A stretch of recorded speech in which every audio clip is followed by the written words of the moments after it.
d'Israël. Nous avons 135 crèches, nous avons 8 collèges et lycées, et nous avons aussi des programmes pour les femmes maltraitées avec leurs enfants. Ce qu'a fait aussi la VISO depuis le 7 octobre, c'est de mettre en place des programmes de résilience pour les enfants et pour leurs mamans, qui sont souvent seules avec eux parce que les pères sont en période de réserve à l'armée et parfois depuis plus d'1 an. Donc la situation psychologique et parfois économique est extrêmement difficile et nous avons donc financé un certain nombre d'ateliers et de soutien psychologique pour les enfants. Maintenant, nous assistons à un autre besoin qui est le retour des pères de ces périodes de réserve extrêmement longues à Gaza. Et ils ont énormément de mal à reprendre leur place dans le foyer, avec les enfants, avec leur épouse. Il y a plus de violence parce qu'ils sont dans un état psychologique extrêmement difficile. Et donc, il y a plus de violence et il y a une hausse des divorces en ce moment de plus de 7% déjà. Donc, il y a vraiment un besoin extrêmement important et on a vraiment besoin de vous pour faire tous ces programmes. Vous donnez régulièrement et il y a 2 façons de donner. Il y a la fondation qui permet d'avoir une réduction d'impôt sur l'IFI. Et il y a également l'association qui donne des réductions d'impôts sur les revenus. Voilà, donc merci beaucoup et je voudrais surtout remercier Arlette. Merci Arlette pour cette soirée extraordinaire. Bravo.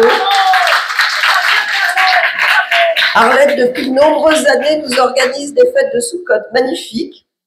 Purim aussi, parfois, voilà. Donc, on verra cette année. Donc, un grand merci à Arlette. C'est extraordinaire tout ce que tu fais pour la VISO et pour tous ces enfants.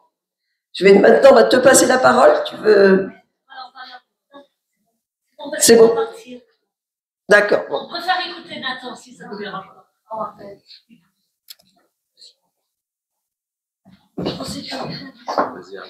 Je serai brève. Et je veux prendre la parole surtout pour dire, Nathan, merci d'être là, bien sûr. Et nous sommes réunis ce soir grâce à notre grande amie commune, Angela. Et à Angela, j'ai envie de te dire, Angela, I love you. Je fais ça pour une femme exceptionnelle. Non, arrête. Mérite tout. Non. Nathan Devers, pseudonyme de Nathan Nakache, vous êtes normalien, agrégé docteur en philosophie, proche de BHL. Vous enseignez la philosophie à Bordeaux. Chroniqueur, vous essayez de donner des nuances au débat sur le plateau de l'heure des pros, animé Pascal Clark-Pro sur CNews, une chaîne qui est chère à nos cœurs. Depuis la rentrée, vous avez rejoint France Culture pour une nouvelle émission Sans préjugés, aux côtés de Paul Melun. C'est un espace de débat. On vous décrit comme un sismographe de la modernité. Vous déchiffrez le monde. Vous êtes aussi écrivain. Vous avez publié 5 ouvrages, dont des essais et des romans. Et aujourd'hui, vous êtes là pour Surchauffe. Je cède la parole à Simon Bentolila, journaliste, qui va vous interviewer. Bravo Arlette. Alors, on va parler donc de ton dernier roman paru chez Albin Michel, Surchauffe. Alors, tu proposes une fable à la fois intime et planétaire. Hein, donc, c'est l'histoire de Jade, une cadre brillante mais épuisée, qui est happée par ce que tu appelles une spirale donc du monde moderne. Elle s'accroche à l'idée d'une île interdite, la Sentinelle, et de ses habitants mystérieux. Alors, à travers elle, tu mets en scène une humanité à bout de souffle, une société consumée par sa propre vitesse et une femme qui cherche aussi un sens à sa vie. Alors, avant d'évoquer les différents personnages de pouvoir, notamment, qu'est-ce qui t'a donné envie de te pencher sur les Sentinelles. Je t'avais demandé sur quoi portera ton prochain roman et tu m'avais dit que ça portait sur cette peuplade. Donc c'est vraiment l'idée de départ. Exactement. Bonsoir Simon. Bonsoir à toutes et à tous. Juste avant de te répondre, merci beaucoup pour l'organisation de cette soirée, pour cette invitation. Merci à Arlette, merci à Harry, merci à toi Simon évidemment, et merci aussi à Angela, notre amie Angela Assouline. Je suis très heureux d'être là et ému aussi dans un moment qui, je crois, on en parlera peut-être tout à l'heure, est particulièrement important, particulièrement émouvant, particulièrement fort, après 2 ans de solitude, d'angoisse et d'un monde, en tout cas de notre monde peut-être, qui était un peu en suspens. Tout ça est d'ailleurs un peu lié, je crois, lointainement, indirectement au roman dont tu me parles ce soir. Je crois que quand on écrit un roman, en tout cas moi quand je lis des romans ou quand j'en écris, ce qui me fascine le plus, ce ne sont pas tellement les personnages. Je crois que le personnage principal d'un livre, c'est avant tout le lieu où se passe le roman. Et en fait, quand j'ai découvert l'existence de cette île dont tu parles, qui s'appelle l'île de la Sentinelle, alors c'est une île qui existe vraiment, qui se situe en Inde, dans le golfe du Bengale, donc à l'est de l'Inde, vraiment tout à l'est, quasiment en Birmanie.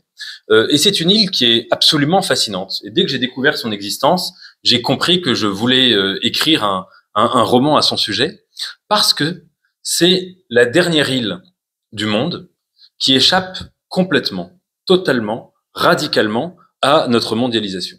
Nous sommes dans une époque où nous avons des images d'absolument tout. Vous voulez une image d'une micro-ruelle située à Sydney ou à Johannesburg, il suffit de taper son adresse sur Internet et vous pouvez y accéder. La distance disparaît. L'éloignement entre les gens disparaît.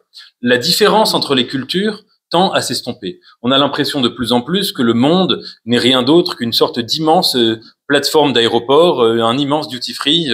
On pourrait se situer dans tel ou tel lieu, que ça ne changerait pas grand-chose. Les peuples s'uniformisent, les cultures s'uniformisent, les sociétés s'uniformisent. Et il reste une île, et quand j'ai appris son existence, elle m'a fasciné, qui porte un nom absolument magnifique, qui s'appelle l'île de la Sentinelle, les gardiens, et Dieu sait que dans la culture juive, la notion de gardien, d'être chômeur est très importante.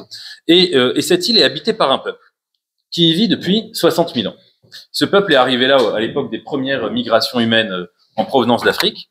Et contrairement à tous les autres peuples qui ont pu exister, des peuples dits primitifs, j'aime pas du tout l'expression, ce peuple a réussi à survivre à toutes les catastrophes du monde. La colonisation, la modernisation, les épidémies, etc., etc. Et comment il l'a fait ? Eh bien, il l'a fait en restant calfeutré sur lui-même, c'est-à-dire en décidant de tuer tous les intrus qui voudraient s'aventurer sur les rivages de leur île, qu'ils soient gentils, qu'ils soient méchants, que ce soit des anthropologues ou que ce soit des colons. Et ça, évidemment, c'est facile. Ou des évangélistes comme ce John Coyle, c'est ça, qui s'aventure, lui, sur l'île. Bon, je vais pas dévoiler tout à fait ce qui lui arrive, mais la narratrice, donc Jade, fait des recherches elle-même, des recherches que tu as dû faire toi-même, donc de toute façon une mise en abîme, hein, avec même l'écriture. Enfin, elle fait des recherches elle-même sur cette île, et on voit aussi qu'elle passe au-dessus avec Google. Elle essaye de voir au-dessus, elle voit pas. Alors, raconte-nous un peu ce moment-là où elle découvre, jusqu'au moment où elle y va.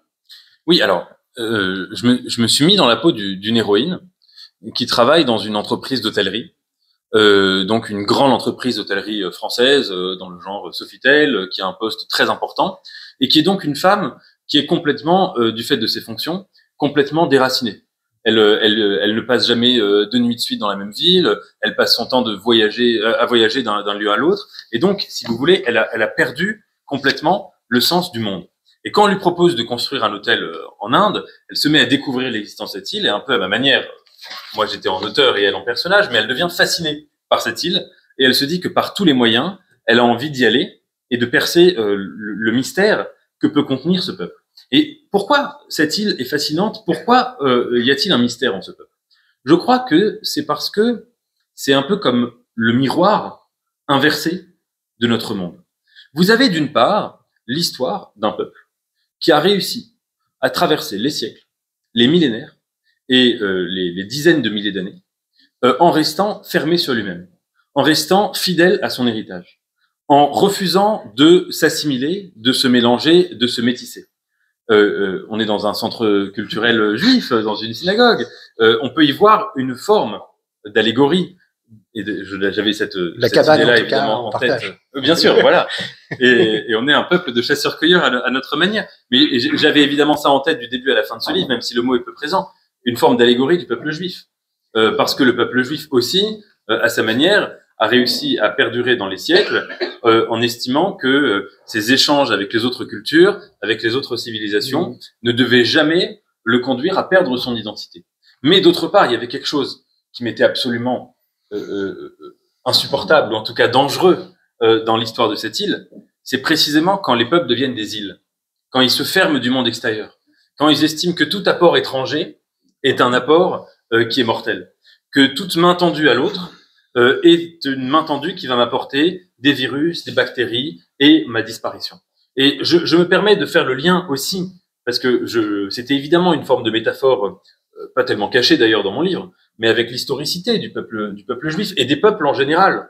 Il y a cet élément de fermeture qui est évidemment obligatoire, parce que quand les peuples s'ouvrent trop facilement, ils peuvent disparaître. Et d'ailleurs, ce qui est fascinant, c'est qu'il y a beaucoup de peuples indiens qui sont arrivés en même temps que les sentinelles il y a 60 000 ans, et qui ont disparu, qui ont vécu pendant 60 000 ans de façon indemne, en ne changeant rien à leur mode de vie, et qui ont disparu dans les années 70, pas parce qu'ils se sont fait tuer, pas parce qu'ils se sont fait génocider, pas parce que des soldats armés les ont massacrés, mais parce qu'ils ont accueilli des anthropologues, des visiteurs scientifiques, bien intentionnés, tolérants, curieux de leur mode de vie, qui sont arrivés dans leur village, et puis qui ont découvert qu'ils mettaient un peu de temps à faire du feu. Donc ils leur ont donné un briquet, puis ils leur ont donné une bouteille de vin, puis ils leur ont proposé d'habiter dans des maisons en dur, etc., etc.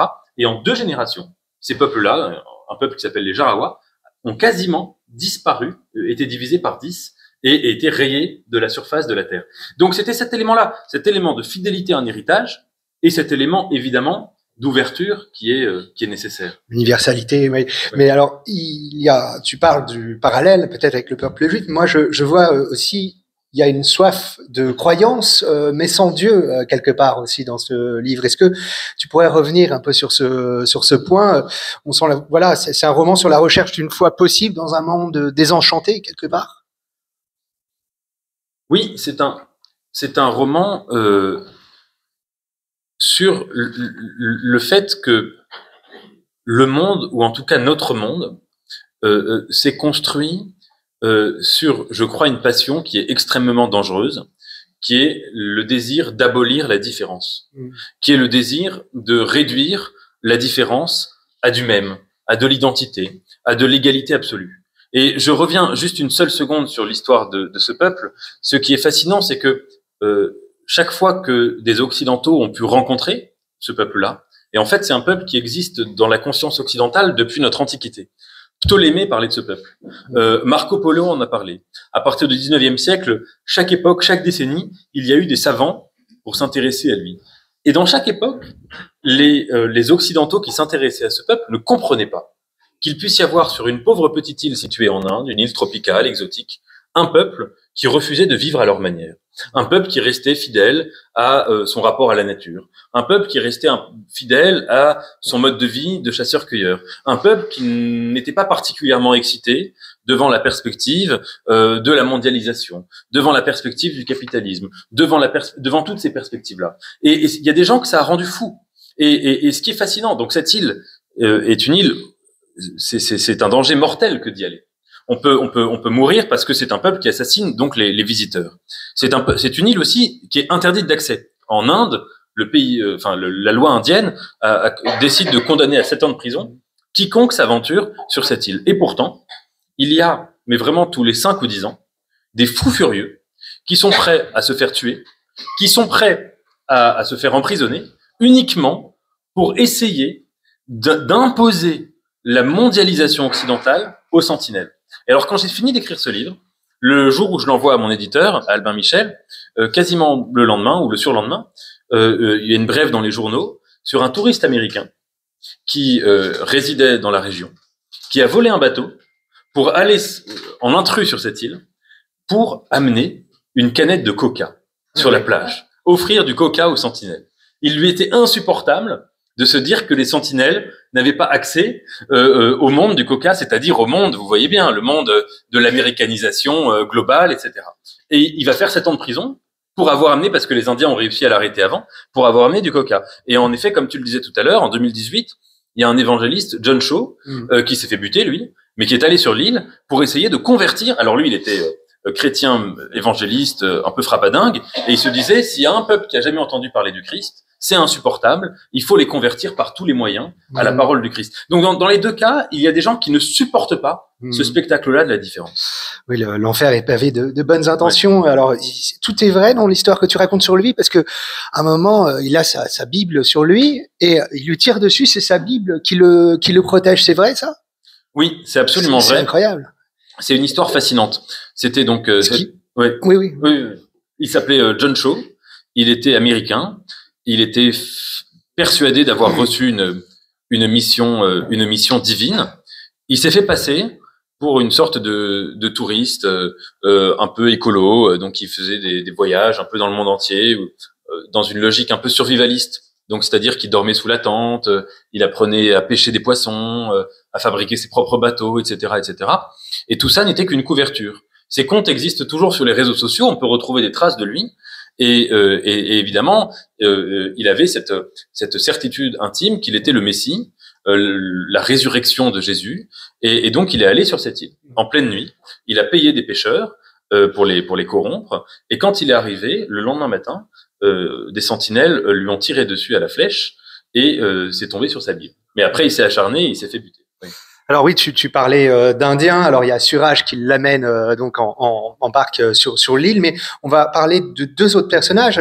Alors il y a le personnage donc des figures de pouvoir très corrompues, celle de Morange et celle de Bailan, on dit, c'est ça.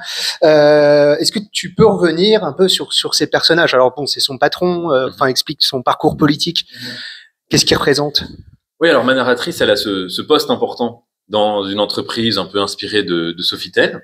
Et elle a un supérieur hiérarchique que j'ai appelé Jean-Christophe Morange, qui est un patron qu'elle juge un peu toxique et en même temps qui est éminemment fascinant. Et en fait, c'est un ancien homme politique qui a eu une carrière à l'époque de Chirac et qui a été complètement tué politiquement.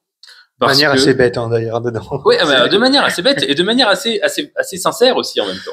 Parce qu'un matin, au moment où Chirac avait l'affaire de la fameuse cassette qui avait été sortie par Edwy Plenel sur les accusations de corruption, eh bien ce monsieur Morange, qui était député, en tout cas, enfin je l'imagine, hein, a eu la bêtise d'aller dans les médias pour défendre le président de la République en disant cette phrase: mais une bonne politique sans un minimum de corruption, ça ne peut pas fonctionner.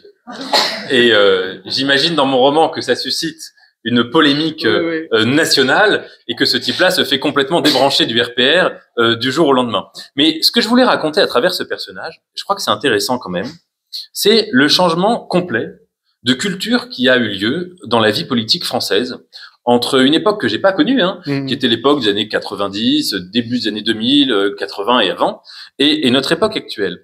Il y a eu une époque où il y a eu peut-être une forme de complaisance envers des politiques qui étaient corrompus et qui se comportaient de façon illégale, les agissements de Jacques Chirac. On nommera pas Jacques Chirac, je vais bien sûr, dire. mais voilà. Mais non, mais c'était connu, etc. Mais l'inquiétude que j'ai et que je voulais exprimer dans ce roman, c'est me demander si nous ne rentrons pas dans une époque opposée. C'est-à-dire dans une époque où on est passé d'une forme d'indulgence un peu indue envers les politiques à un mythe de la transparence. Et ce que je voulais raconter à travers ce personnage, c'était quelque chose d'intéressant, et je pensais pas aux récentes affaires quand j'imaginais ce roman, mais de quelqu'un qui perd sa carrière uniquement en disant quelque chose qui est pourtant factuellement vrai, à savoir que la grande politique, parfois, a un rapport un peu ambigu avec la légalité. Ce que je voulais interroger en lui, c'était le fait que la transparence totale dans laquelle nous rentrons aujourd'hui est peut-être plus dangereuse encore que l'époque où il y avait une indulgence arbitraire envers les politiques. Alors toi, en tant que journaliste politique également, et journaliste, tu Tu as pu voir ce propos qu'a dit ce personnage? Tu as pu le constater? Moi, je suis pas journaliste à la fois au sens professionnel et je me définirai pas comme ça parce que c'est un métier et j'en ai pas les compétences et j'en ai pas ni le désir ni les compétences. En revanche, j'interviens dans les médias et je pense que la distinction elle est intéressante parce que quand on intervient dans les médias sans être journaliste, on a un peu un regard un peu torve, un peu décalé, un peu de côté. Et en effet, je crois qu'aujourd'hui, on est rentré vraiment dans une logique où on estime que quand quelqu'un fait de la politique, eh bien, s'il a le moindre écart, il doit être débranché ou il doit se retrouver cloué au pilori. On peut quand même faire l'addition d'un certain nombre d'affaires qui n'ont rien à voir les unes avec les autres, mais c'est une question vraiment taboue, mais qui se pose. Vous prenez quelqu'un de jeune qui aurait une vocation politique en lui aujourd'hui, qui aurait toutes les compétences pour se lancer en politique et qui réfléchirait à ce qui attend aujourd'hui un politique. Évidemment, il ne peut pas ne pas penser à 3 affaires. L'affaire Griveaux, l'histoire de quelqu'un qui a une vie privée, qui parce qu'il se lance dans les élections pour la mairie de Paris, voit sa vie privée exhibée, a évidemment des problèmes conjugaux, inutiles de faire un dessin qui en suive, à la totalité de la France qui voit, comme dans l'histoire de Noé, mais là de façon collective, qui voit sa nudité et doit annuler son élection. Deuxième affaire récente, les affaires récentes qui ont frappé le président Sarkozy.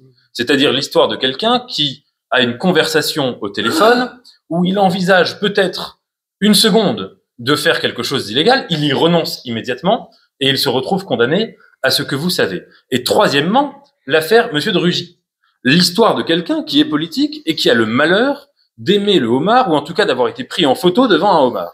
Et dans les 3 cas, vous avez 3 carrières politiques qui sont détruites pour des choses qui ne sont pas illégales en soi, qui ne sont pas immorales, mais qui valent décapitation symbolique. Oui. Et c'est en cela que je crois qu'on est passé en effet d'un monde à l'autre. Oui, il y a en même temps ce besoin de transparence et cette haine vertueuse également qui se développe de plus en plus et qui est valorisée. Alors peut-être on aura le temps de revenir sur des questions d'actualité avec le public. Alors il y a aussi le personnage donc de Thomas justement qui est journaliste. C'est son mari, il est toxique. Il passe un peu d'une jalousie pour sa carrière à elle à une admiration. Voilà. Qu'est-ce qu'elle raconte cette histoire? Qu'est-ce que la charge mentale des femmes, un certain patriarcat qui ne dit pas son nom? Oui, alors c'est vrai que quand je me suis mis à écrire ce livre, j'ai tout de suite senti que ma narratrice était une femme. Ce qui pose une difficulté d'écriture évidente, c'est que n'en étant pas une, il faut se projeter dans des expériences qu'on ne connaît que de façon théorique, qu'on n'a pas vécu soi-même. Et je l'imaginais en couple, je l'imaginais être dans une situation de burn-out et dans une situation où elle n'en pouvait plus de sa vie. Et je me disais à quoi doit ressembler son copain, son compagnon, son quasi-mari. Et très vite, je me suis dit, en fait, ça doit être quelqu'un qui me ressemble un peu. J'allais dire, c'est ce que t'as pas envie de devenir. Bien sûr, mais oui, mais ça m'a beaucoup amusé de l'écrire. Donc, j'ai imaginé un type. En fait, j'ai regardé la manière dont les gens qui m'apprécient pas sur les réseaux sociaux me décrivent, et je me suis dit, voici mon portrait. Mais c'était assez drôle parce que j'ai passé 2 ans à écrire un livre sur une femme fictive qui sortait avec moi tout en me détestant ou avec ma part détestable. Fictive, hein. Mais donc, c'était très intéressant. Mais dis-moi, t'es pas comme ça avec ta femme. Non, mais justement, je crois que la grande part, c'est pour ça que j'adore le roman. Je crois qu'il y a quelque chose d'incroyable dans l'écriture du roman, qui est une forme presque de liberté, non pas dans le masochisme, mais dans une distance absolue vis-à-vis de soi-même. On passe son existence à vouloir sinon se mettre en valeur, du moins se mettre en relief, se donner raison, montrer que ce qu'on dit est légitime, que ce qu'on dit est vrai, que les gens qui nous critiquent ont tort, etc., etc. Je crois que quand on rentre dans un rapport littéraire à la vie, eh bien, on a une fenêtre qui nous est offerte, une fenêtre d'évasion, qui est de sortir de soi-même, de se regarder depuis une perspective complètement étrangère à son identité, et de se foutre de sa gueule, de se foutre de sa propre gueule. Quand j'ai découvert Philippe Roth, et notamment Portnoy, et pas que, j'ai eu une forme de révélation devant le génie absolu notamment de ces premiers romans qui étaient tellement provocateurs, qui étaient tellement fous, qui étaient tellement tellement juifs, on y revient, mais qui étaient tellement dingues dans une forme d'autodestruction de tout l'univers qu'il habitait. Et je crois que c'est ça la grande richesse qui est celle du roman. Et tu parlais des médias, mais quand il y a des gens qui m'insultent sur les réseaux sociaux, qui se moquent de moi, je ne peux pas m'empêcher d'observer ça avec une forme de rire. Et c'est même pas d'indulgence, c'est même de rire, et en me disant peut-être qu'en un sens ils ont raison. On a toujours raison d'insulter l'image sociale des gens parce que toutes les images sociales sont toujours fausses. Oui, il y a toujours cette autodérision. Tu parlais de Philippe Roth. C'est vrai qu'on peut imaginer que dans ton roman, donc dans ton récit précédent, ça a été une de tes inspirations, mais on y reviendra plus tard. Alors, c'est un roman qui se situe entre comment dire, on va venir plutôt sur sur l'aspect roman dans le roman. En fait, il y a un roman donc qu'écrit Jade dans le roman. On pense que c'est anecdotique au départ, et puis ça prend de plus en plus d'importance. On dira pas jusqu'où ça mène parce que ce serait dévoiler l'intrigue. Mais est-ce que tu pourrais dire de ce que ça te dit de l'acte d'écrire? Oui, tout à fait. Alors, ma narratrice, on comprend dès les toutes premières pages qu'elle a commis des actes absolument monstrueux. Donc, je peux le dire sans spoiler ou sans divulgacher, comme on dit aujourd'hui, des actes extrêmement graves. Et qu'elle les a commis pour une raison, c'était parce qu'elle écrivait un livre. Et ce que je voulais faire à travers ce roman, c'était initier une réflexion critique sur les dangers ou la violence qui est intrinsèque à la littérature. On dit toujours, et on a raison, et c'est pas moi qui vais vous dire le contraire, moi qui consacre ma vie à la littérature, je ne mets rien au-dessus de cela. On dit toujours que la littérature émancipe, que la littérature apporte de la paix, de l'intelligence, de la bienveillance. Je ne suis pas certain. Je crois qu'il y a une violence, mais une véritable violence, qui est intrinsèque à l'acte même d'écrire. Pourquoi? Parce que écrire, c'est utiliser des mots pour désigner le réel. Et le risque est toujours extrêmement grand d'enfermer le réel sous une prison de mots. Alors, vous le savez, en hébreu, le même mot, le mot davar, désigne à la fois les mots et les choses qui sont désignées par ces mots. Donc, il y a une forme d'identité entre le nom et la chose. C'est magnifique. La question est cependant de savoir si quand on écrit, on ne se sent pas tout puissant vis-à-vis de son propre récit. Je vous donne un exemple très concret. Quand vous écrivez en vous inspirant de quelqu'un qui existe vraiment, c'était pas tellement le cas dans ce roman, mais j'ai pu le faire dans un autre livre et je le ferai peut-être bientôt, eh bien, il y a une violence qui est fondamentale. Vous avez quelqu'un de vivant, de réel, de complexe, avec les contradictions que nous contenons toutes et tous en nous-mêmes. Et l'auteur s'arrogerait la liberté de prendre ces nuances, de prendre cette complexité et de transformer ça en un personnage qui sera forcément une caricature ou une simplification. Et aujourd'hui, on vit dans une époque où la grande mode est à l'autofiction. Les gens écrivent des romans sur leur vie, sur leurs parents, sur leurs histoires d'enfants, sur leurs malheurs, tatati, tatata. Et très souvent, dans ces histoires d'autofiction, on retrouve les proches des livres, les personnages qui ont inspiré, enfin les êtres humains qui ont inspiré les personnages, qui dénoncent les auteurs en disant mais c'est extrêmement violent ce que tu fais. Tu m'as enfermé dans un personnage pour écrire un livre et tu crois que tu as pu résumer la vérité d'un être uniquement en quelques phrases. Donc c'est ça ce que je voulais faire dans ce livre, c'était montrer qu'il y a dans la littérature un danger de l'ivresse de soi-même, un danger de la toute-puissance, un danger de la tentation de se dire parce que j'écris, je peux résumer et comprendre le monde. Et je n'y crois absolument pas. Alors, avant de passer à penser contre soi-même, je vais te poser une dernière question sur ce livre. Est-ce que parfois tu aimerais être une sentinelle à qui on fiche la paix sur son île d'écrivain et ne pas avoir à répondre aux sollicitations du monde extérieur? Pas ce soir, hein, bien sûr. Non, mais on vit, je crois, dans un monde qui a un problème central. En fait, tous les écrivains ont réfléchi plus ou moins à la question du mal du siècle. Des premiers romantiques du 19e siècle, qui décrivaient des générations désabusées après les défaites de Napoléon, évidemment aux existentialistes du début du 20e siècle, qui décrivaient un monde dominé par l'absurde, où l'individu se retrouve, comme disait Céline, sans importance collective, complètement séparé, ne sachant pas pourquoi il existe, etc., etc. Au mal du siècle, je crois, contemporain.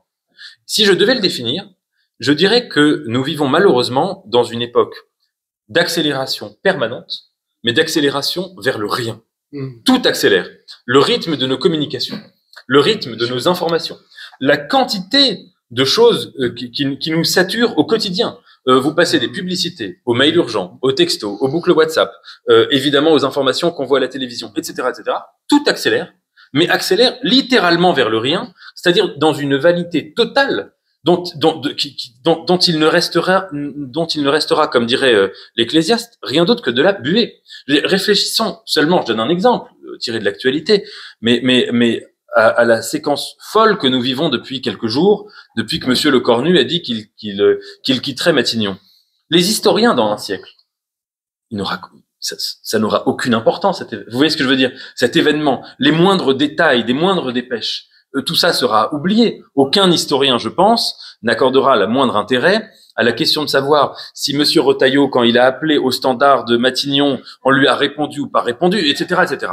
Et vous voyez l'énergie folle que notre monde, les médias, les réseaux sociaux, tout un chacun consacre à ce genre de choses, avec une accélération, par exemple, de l'information. Et donc, oui, c'est pas la tentation d'échapper à la manière dont fonctionne le monde contemporain, mais en tout cas, le constat, et c'est ce que j'ai essayé de faire dans ce roman, qu'il y a une maladie qui travaille notre monde, qui est la maladie de la vitesse illégitime. Alors après cette donc plongée dans cette fiction contemporaine, on va venir avec un roman, un livre plus. C'est pas un roman, c'est un récit plus intime, Penser contre soi-même. Alors tu y racontes ta jeunesse religieuse, où tu as voulu être rabbin, tes hésitations spirituelles, tes années de formation, et puis la rupture. C'est un récit vraiment très personnel et comme toujours une méditation philosophique. Alors ça commence dans cette chambre d'hôtel le jour de Kippour, mais tu sais pas que c'est le jour de Kippour, tu as oublié que c'est le Kippour. Alors reviens un peu sur cette scène où cette femme chante, elle est assez incroyable. Oui, c'est une. Quand j'écris des romans, je cherche pas à m'inspirer de ma propre vie, parce que je crois que l'art du roman, c'est de sortir de soi-même. Mais je crois que l'art de l'écriture, et en particulier de l'écriture philosophique, doit être profondément incarné. Et en l'occurrence, ce livre-là, il est parti d'une journée où j'avais absolument pas envie de l'écrire, j'avais pas spécialement envie de raconter la distance que j'avais pu prendre, non pas avec le judaïsme, non pas avec l'identité juive, mais avec la religion, la pratique religieuse, qui est différent. Et puis un jour, je me retrouve en rentrée universitaire à enseigner à Bordeaux, exactement, le jour de la rentrée. Je devais dormir sur place parce que j'avais des cours et un rendez-vous le lendemain matin. Et puis je passe la journée à me dire qu'il y a un truc bizarre parce que mes proches ne répondent pas au téléphone. Et puis quand je rentre le soir à l'hôtel, mais dans un hôtel nul que j'avais réservé à la dernière minute, un hôtel vraiment pourri et abominable, avec des choses vraiment très vilaines dans la chambre, un hôtel de passe, quoi, pour le dire très concrètement. C'était vraiment le cas. Et il y avait une sorte de cour intérieure, et j'arrive dans la chambre au moment du crépuscule. Et juste avant le crépuscule, comme ça. Et puis j'ouvre la fenêtre parce que ça sentait mauvais, et j'entends une femme qui chante en hébreu, et qui chante la Neila de Kippour. Et je me dis, c'est fou, je me suis même pas rendu compte que c'était Kippour aujourd'hui. Et à ce moment-là, je la vois en plus parce qu'elle était vraiment dans la fenêtre d'en face, et je me suis mis à écrire ce livre très vite pour essayer de m'expliquer la distance que j'avais pu prendre avec la pratique religieuse, pourquoi et comment, et voilà. Mais tu as une hésitation quand même à ce moment dont tu parles. Est-ce que tu as envie de chanter quelque part? Tu as envie, il y a une partie de toi qui a envie de chanter et l'autre qui dit non, quoi. Mais bien sûr, mais il y a deux types de juifs. Non, il y a 1000 types de juifs. Mais il y a au moins deux types de juifs. Il y a ceux qui comme Yitzhak dans la Bible, naissent et meurent en Canaan, naissent et meurent en respectant la loi religieuse, et ceux pour qui l'identité juive est presque une forme d'autoroute continue, linéaire. Et puis, il y a l'autre tradition, je parlais de l'Ecclésiaste, je dirais que j'associerais plutôt à Salomon, peut-être à Jacob avant lui, qui est une tradition aussi par la distance. le judaïsme est la religion de la sortie d'Égypte. Mais on peut aussi estimer que il y a une manière juive de sortir de la pratique religieuse.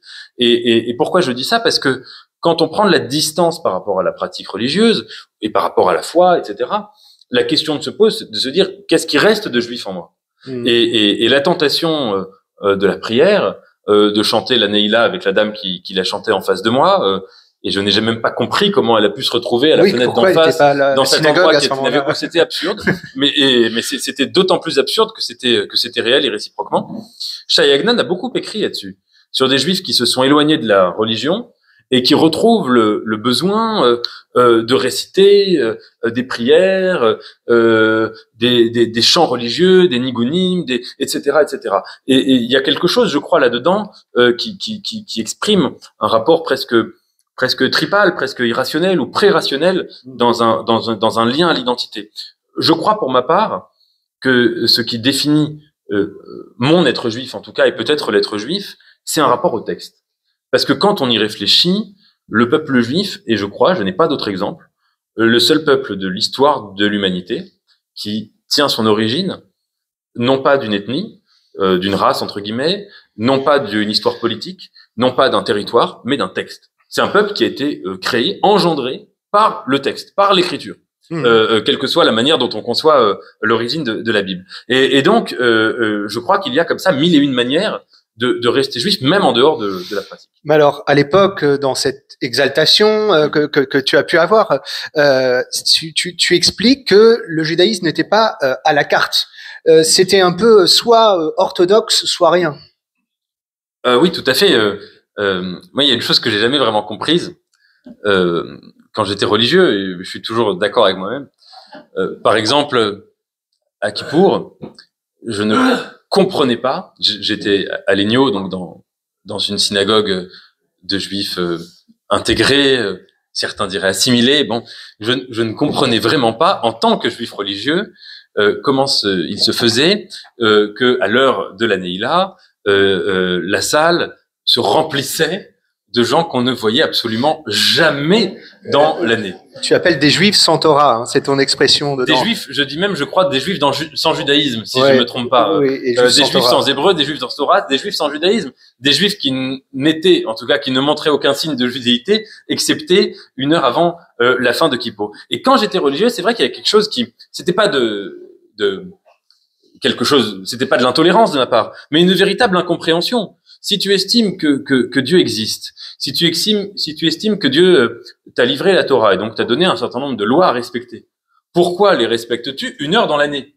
Et l'heure à laquelle il faut demander pardon pour sortir juste après, en plus à la fin de Kippour, il y a quelque chose de particulièrement énervant. Avec un mal de tête terrible d'avoir jeûné en plus. Bien sûr, et à la toute fin de Kippour, il y a un truc qui est exaspérant pour les juifs religieux, c'est le moment où l'office s'arrête, qu'il faut faire l'office suivant, l'office du Harvit du lendemain, et que les 3/4 de la salle sont déjà en train de partir, d'allumer leur téléphone, d'allumer une cigarette, de discuter, etc. Et il faut même pas le premier office de l'année qui suit, et enfin de la suite d'après le pardon. Et donc c'est vrai que c'est quelque chose que je n'ai pas compris, et je suis resté dans un rapport assez radical à la question stricto sensu de la religion.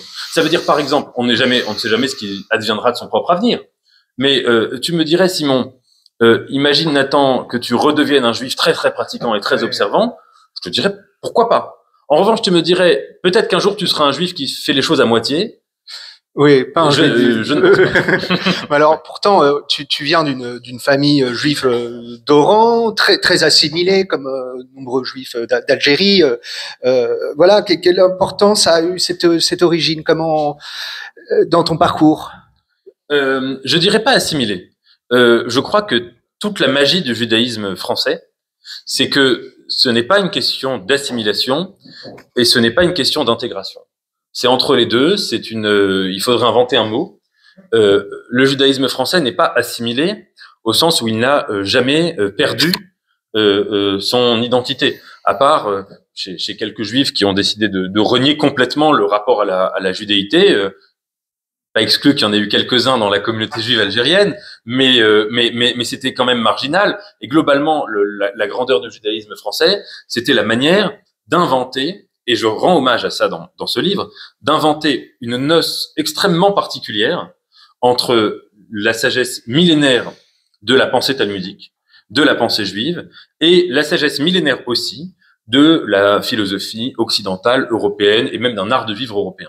Et précisément, moi j'étais à l'ENIO, qui était la synagogue, enfin le lieu, c'est pas une synagogue. C'est très drôle les portraits que tu fais d'ailleurs dedans. Mais je me suis beaucoup amusé en écrivant ces portraits, mais je les ai écrits avec tendresse parce que l'ENIO était un haut lieu, je crois, de cette double exigence. Moi je suis pas un type qui dit le mélange des cultures, le métissage c'est bien en tant que tel. Je crois que le métissage ça n'est bien que si c'est une réunion d'exigences. Si c'est juste de faire une sorte de pot pourri de toutes les cultures, ça n'a absolument aucun intérêt. C'est souvent comme ça d'ailleurs que la chose est vendue. En revanche, si c'est comme le faisait Lévinas, en disant prenons le meilleur de la culture européenne, de la culture occidentale, faisons lire à mes étudiants les nouvelles de Gogol, les nouvelles de tous les écrivains russes, ce que faisait, je crois, Lévinas.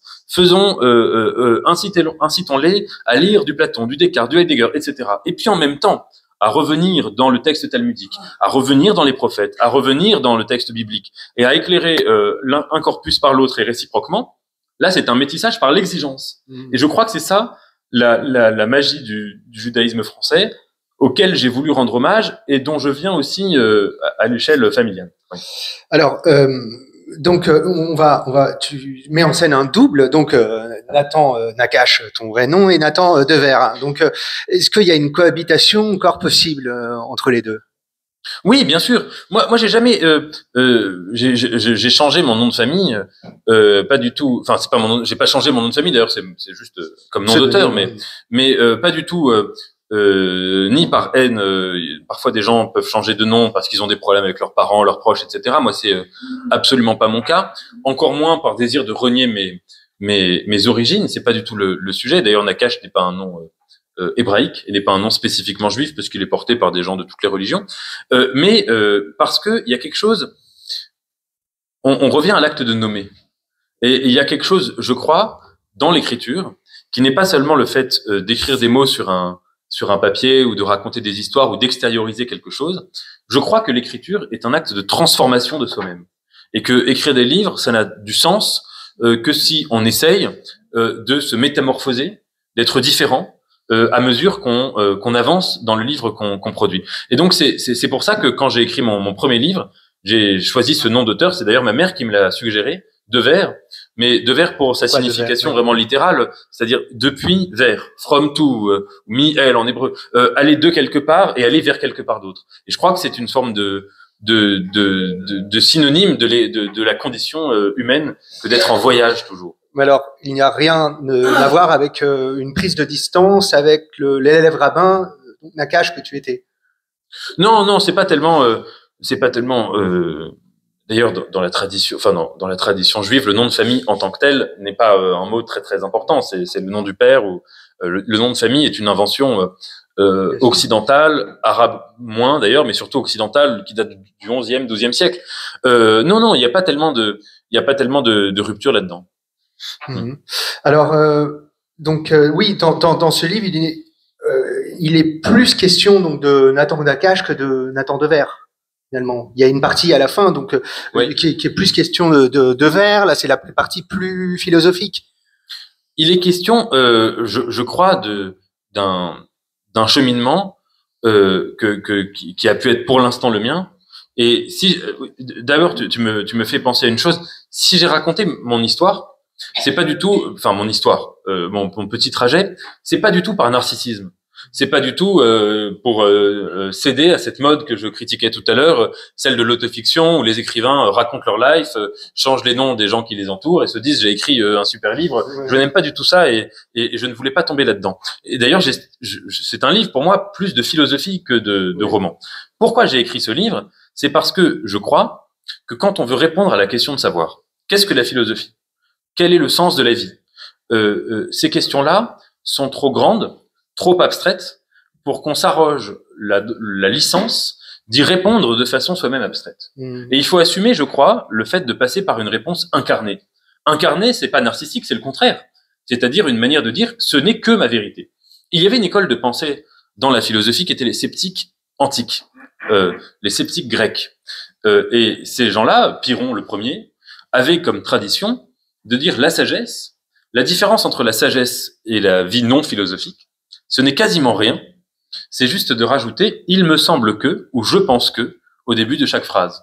Avant de dire tel film est formidable, je pense que tel film est un chef-d'œuvre. Ça peut sembler minime, mais c'est absolument central. Il ne s'agit pas seulement d'une différence lexicale, il s'agit de dire quelle est la genèse subjective de nos idées.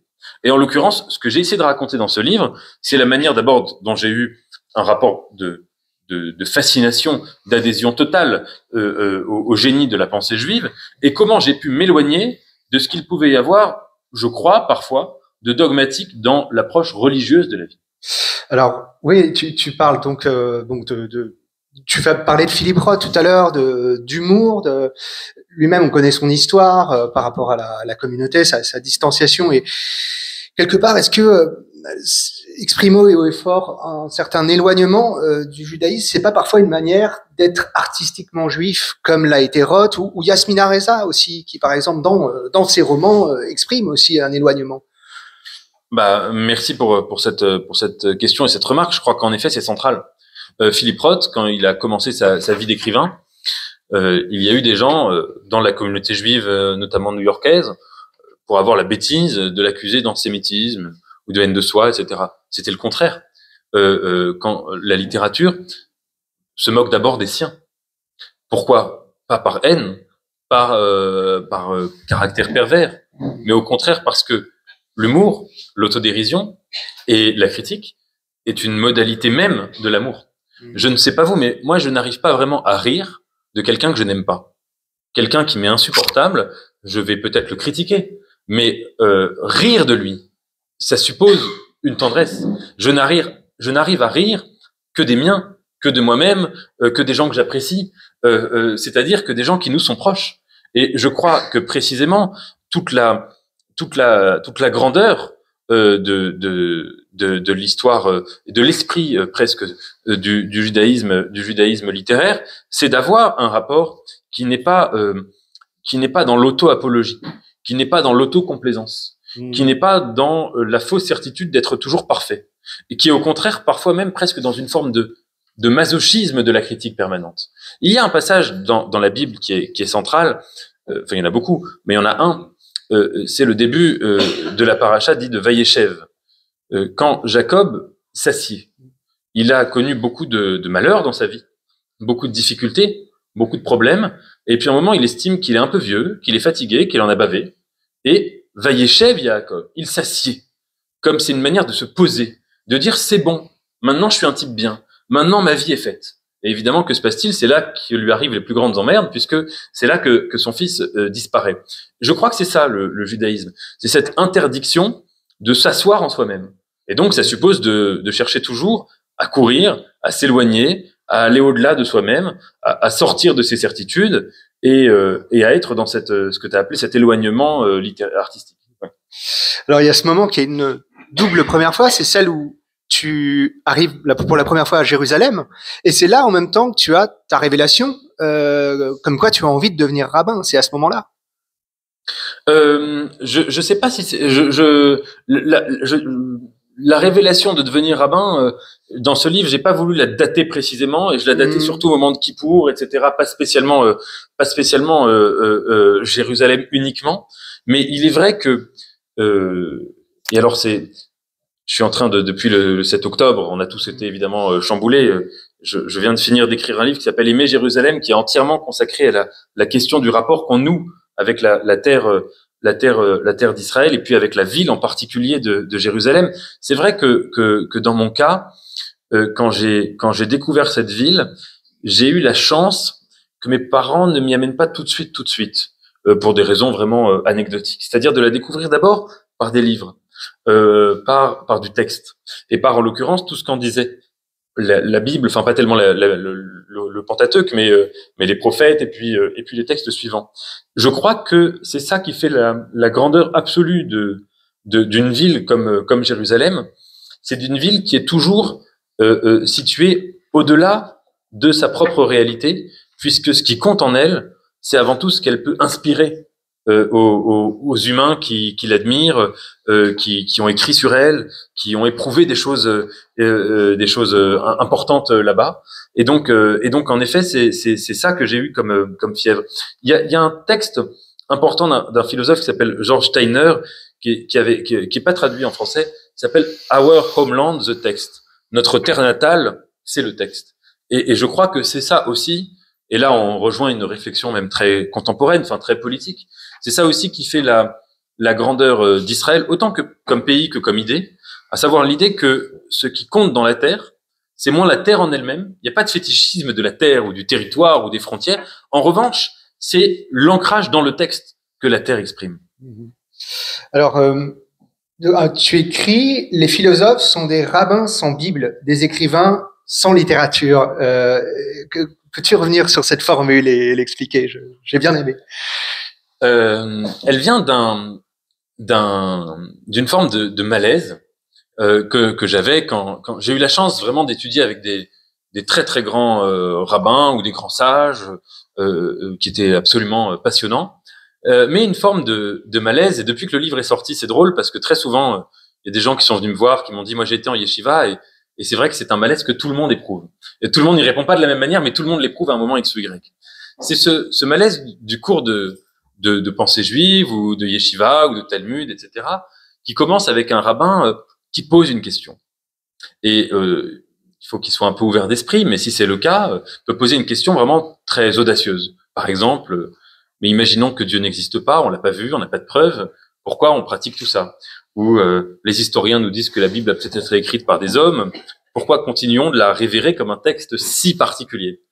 Et il est vrai qu'au moment où le cours commence, où la question a lieu, les étudiants se disent toutes les réponses sont possibles. Là, le rabbin pose une question. Donc peut-être qu'il va me démontrer que Dieu n'existe pas à la fin. Peut-être qu'il va me démontrer que faut abandonner la pratique religieuse, etc., etc.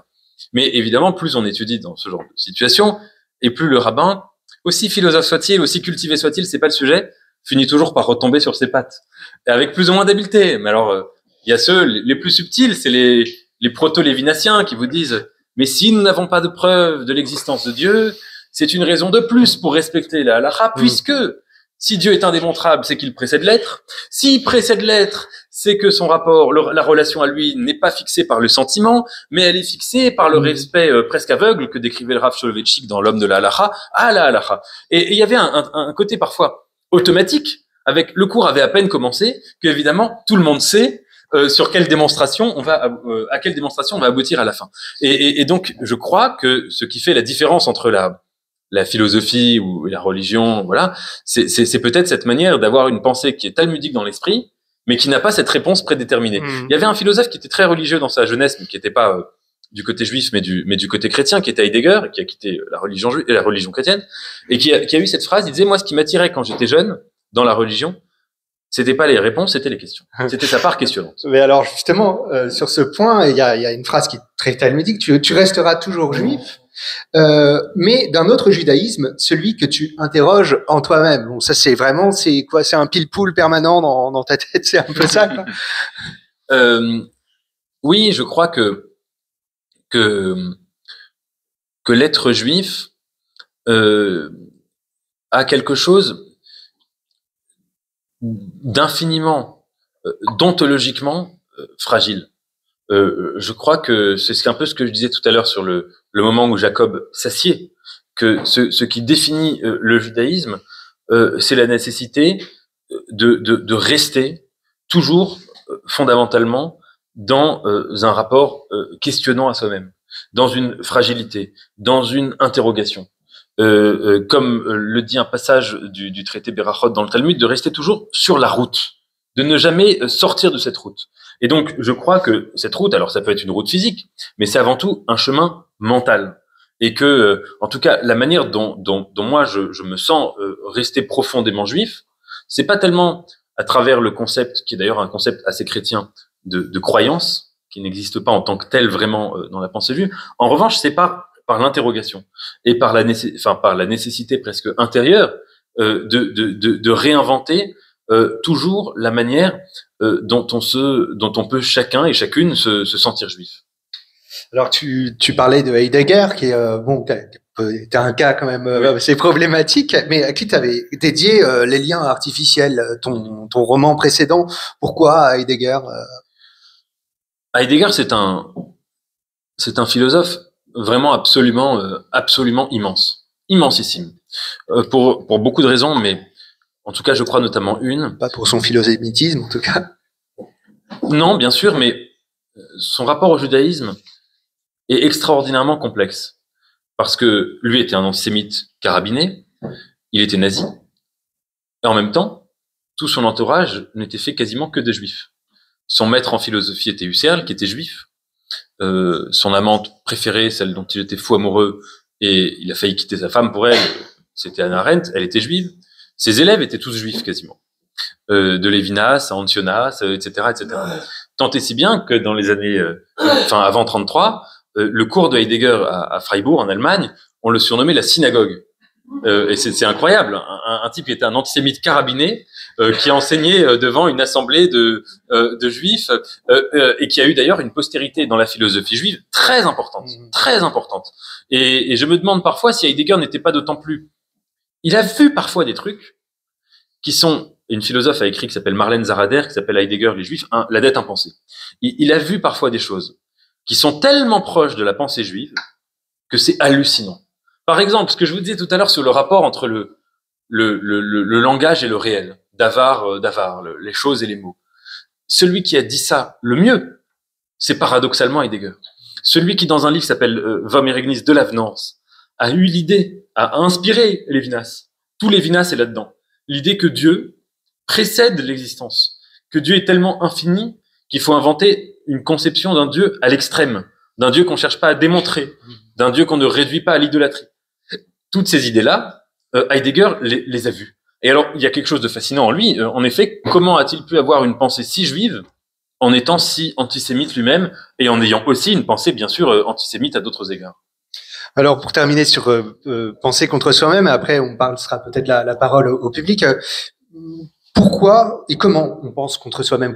Quel conseil tu donnerais pour y arriver? Ah, c'est une question difficile. Oui, parce que c'est très générique. Je crois que d'abord, il faut essayer de ne pas avoir de chapelle. C'est-à-dire ne pas chercher quand on réfléchit à un problème à se dire à quel camp j'appartiens, à quel camp de la pensée j'appartiens. Et par exemple, c'est vrai, tu parlais tout à l'heure des médias. Je trouve que l'incarnation du contraire de penser contre soi-même, c'est un plateau télé où les gens sont là, l'émission commence et si on les connaît déjà, les gens, on sait par avance ce que chacun va dire. À peu près toujours. Et si on les a un peu écoutés pas mal, on peut quasiment dire mot pour mot ce qu'ils vont dire, comment ils vont penser le monde. Parce que très souvent, c'est vrai à la télévision, mais c'est vrai partout dans nos vies, on arrive avec des certitudes qui sont déjà préétablies. On arrive avec des explications ou des interprétations qui précèdent la chose qu'on veut commenter. Que ce soit le texte, que ce soit le monde, que ce soit l'actualité, que ce soit les grandes questions existentielles. Ça, je crois que c'est d'abord une première chose. Ne pas avoir d'autre boussole que sa nuit intérieure, c'est-à-dire la nuit de son ignorance. Nous sommes toutes et tous ignorants sur les choses fondamentales de l'existence, et la seule boussole qu'on a, c'est cette forme d'orientation très subjective, très précaire. Nous sommes tous dans le tâtonnement face à ces questions-là. Ça, c'est la première chose. La deuxième, je déteste fondamentalement les logiques de censure qui s'imposent aujourd'hui. Et je crois que c'est très lié à des démarches de dogmatisme. C'est-à-dire le fait de dire celui-là il pense pas comme moi. Il est interdit du salon du livre de Besançon, par exemple. Par exemple, bien sûr. Et puis à des échelles plus subjectives, le fait de n'avoir quand on est de droite que des amis de droite ou quand on est de gauche que des amis de gauche. Vous avez vu comme moi peut-être que aux États-Unis, le nombre de mariages entre les démocrates et les républicains, je parle pas des élus, je parle des citoyens. Entre les citoyens démocrates et républicains a diminué, je crois, de 70% depuis 10 ans. C'est fascinant. Et ça, c'est une forme de censure. Alors, c'est pas comme des interdictions dans des salons du livre. C'est beaucoup plus discret. Mais c'est beaucoup plus sournois, en fait. Donc, moi, je ne suis pas d'abord dans cette logique. Je peux avoir des amis. Et je pense que c'est une forme d'éthique parce que la pensée, c'est très incarné. Avoir des amis de tous les horizons. de tous les horizons intellectuels, ne faire taire personne et donner à chacun le droit de contester ce qu'on peut penser de plus profond. Peut-être que ton expérience à CNews t'a aidé aussi à penser contre soi-même parfois dans certaines personnes avec qui tu as pu débattre. Ben, exactement. Moi, je suis pas particulièrement dans la ligne éditoriale de CNews, mais à un moment où toute la gauche culturelle estimait que cette chaîne d'extrême droite, de fachos, etc., il fallait pas y mettre les pieds, il fallait la débrancher, il fallait pas l'allumer, il fallait pas la regarder, etc. Bah moi j'ai dit non, au contraire, faut dialoguer. Ces gens-là m'ont accueilli par ailleurs poliment. J'ai pu m'exprimer avec eux, les écouter avec de l'intérêt. Enfin, je venais pas pour livrer mes vérités, les écouter, mais souvent dans le désaccord en l'occurrence. Et je crois que c'est très important. Et j'ai l'impression qu'on rentre de plus en plus. Ça a peut-être toujours été le cas, mais aujourd'hui ça s'intensifie dans une logique de bulle, où chacun ne veut voir du monde absolument que ce qu'il en pense par ailleurs. Dans ce cas-là, c'est la mort de la pensée. Merci en tout cas, Nathan. On sent vraiment que tu es un homme de débat et c'est très agréable. Merci à tous. Alors,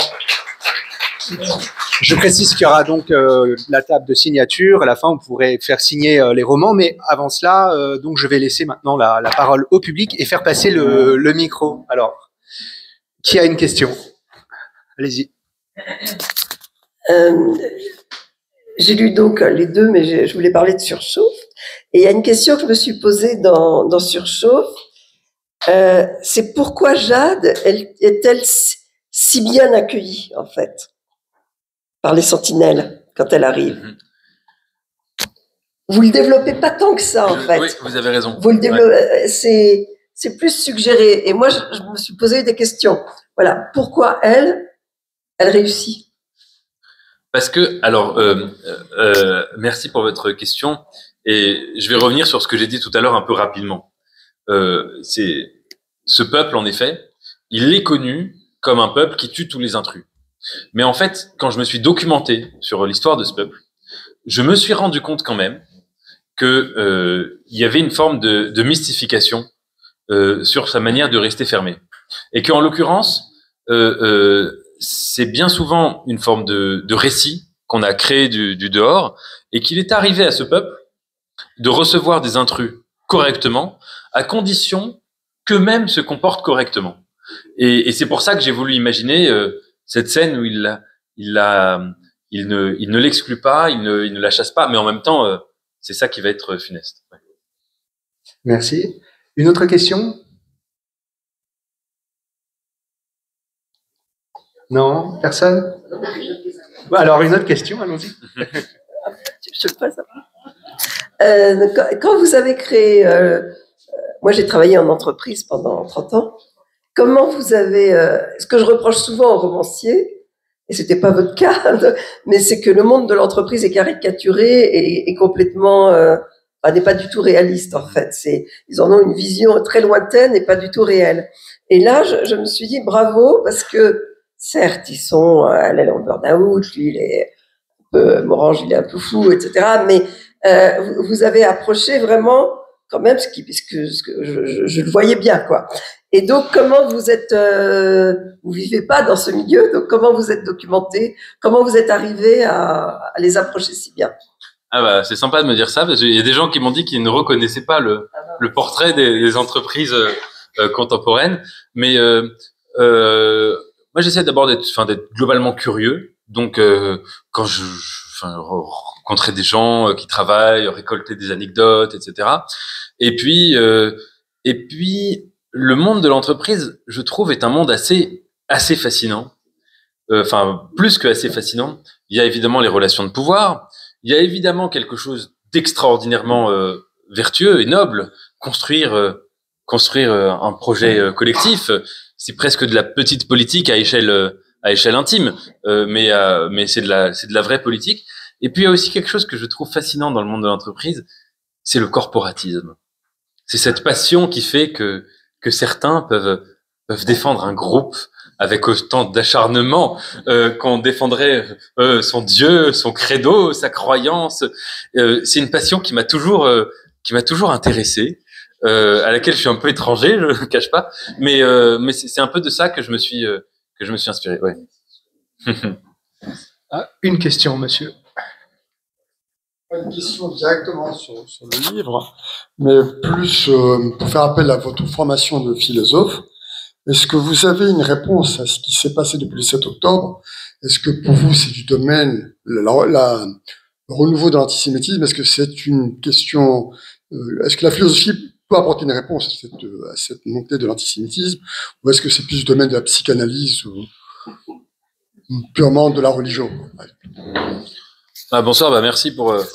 C'est une question tellement difficile et tellement sans réponse, malheureusement. Je crois que ce qu'on a vu depuis le 7 octobre, et vous faites bien d'ailleurs de dater la montée de l'explosion de l'antisémitisme au 7 octobre et pas au 8. Il y a un récit qui est un peu construit comme ça, de dire l'antisémitisme monte en France, en Europe, dans le monde, parce que les gens assimilent les Juifs à la guerre que mène Israël contre Gaza. C'est pas vrai. Quand on regarde d'ailleurs même précisément, les actes antisémites ont commencé le 7 octobre au matin. Autrement dit, une partie du monde a, pardonnez-moi le vocabulaire sexuel, mais orgasmé de voir des Juifs se faire massacrer. Ils ont adoré. Moi, le hasard a fait que le 7 octobre, j'étais à Beyrouth. Et j'ai vu dans les rues de Beyrouth, le jour même, à l'heure où tout ce qu'on voyait était des gens se faire violer, brûler vifs, massacrer, des gens faire la fête. Des gens du Hezbollah, mais des civils, des enfants, des femmes, qui étaient en liesse. Et c'est vrai que, le fait d'avoir vu le 7 octobre célébré comme une journée de joie pour certains, quand je suis rentré en France, je me suis dit, je voyais bien qu'en France, on n'allait pas célébrer ça avec autant de transparence. C'est plus pervers, c'est plus sournois, c'est plus implicite. Mais il y a des gens qui ont kiffé, qui ont adoré le fait de savoir que les Juifs se faisaient massacrer. Et alors, si en plus, après, on pouvait les accuser d'être nazis et d'être génocidaires, alors là, voyez-vous, c'était le pompon. Je crois qu'il s'est joué quelque chose là-dedans. Et je crois aussi, malheureusement, que tout cela nous démontre, une fois de plus, que l'antisémitisme est un virus sans remède. Il y a eu dans l'histoire du monde, depuis longtemps maintenant, des formes multiples qu'a pris l'antisémitisme. De l'antisémitisme chrétien, l'antijudaïsme chrétien qui accusait les Juifs d'être aveugles au virus Israël et à la révélation du Christ, à l'antisémitisme racial, à l'antisémitisme socio-économique. Et chaque fois, il y a eu des gens pour penser que si on guérissait la maladie immédiate du virus, on allait en finir avec le virus. Mais le virus mute.